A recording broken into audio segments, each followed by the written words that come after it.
दोस्तों 2025 में व्हाट्सएप सिर्फ चैटिंग के लिए नहीं, आप अपने बिजनेस के लिए भी इस्तेमाल कर सकते हैं। व्हाट्सएप बिजनेस का सही इस्तेमाल आपके बिजनेस को कारोबार की बुलंदियों तक लेकर जा सकता है। अगर आप ई कॉमर्स फील्ड से वाबस्ता हैं और आप फेसबुक पे, इंस्टाग्राम पे एड्स चलाते हैं, तो आपके पास जो ट्रैफिक है वो आप व्हाट्सएप पर लेके जा सकते हैं।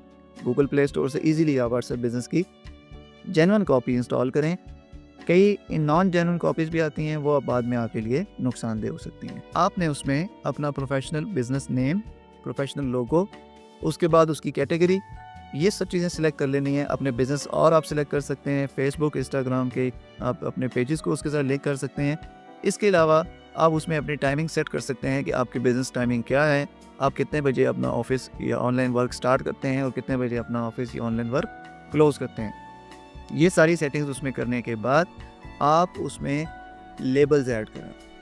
लेबल्स में आपके पास आ सकते हैं, अगर आप ऑनलाइन स्टोर चलाते हैं तो न्यू ऑर्डर्स, आप ऑर्डर प्रोसेसिंग का डाल सकते हैं, ऑर्डर कंप्लीट का डाल सकते हैं, ठीक है, या रिटर्न ऑर्डर का डाल सकते हैं। इस तरह के मुख्तलिफ लेबल्स। और मैं ये बात आपको सजेस्ट करूँगा एज ए मार्केटिंग एक्सपर्ट कि आप लेबल्स का सही इस्तेमाल करें।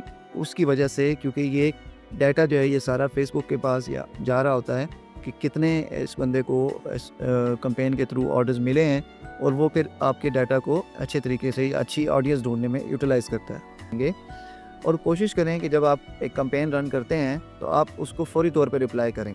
अगर आप फौरी तौर पर रिप्लाई नहीं करेंगे कस्टमर के सामने एट ए टाइम 5, 10, 15 मुख्तलिफ़ किस्म के सेलर्स के मैसेज जो एड्स हैं वो अपीयर हो रहे होते हैं। अगर उसने क्लिक किया आपके उसके व्हाट्सएप के ऊपर और आपसे रब्ता किया और आपने रिप्लाई नहीं किया, तो आपके उसके क्लाइंट के पास ये ऑप्शन चला जाएगा कि वो आप तो रिप्लाई नहीं कर रहे, तो वो किसी दूसरे ऐड के ऊपर स्विच कर सकता है। इस तरह के मज़ीद मार्केटिंग टूल्स, टिप्स, ट्रिक्स और मैं अपने इल्म की बुनियाद पे जो डिफरेंट हैक्स हैं वो आपके सामने रखता रहूँगा। इंशाल्लाह आने वाली वीडियोज़ में हम मज़ीद इस बारे में डिस्कस करते रहेंगे।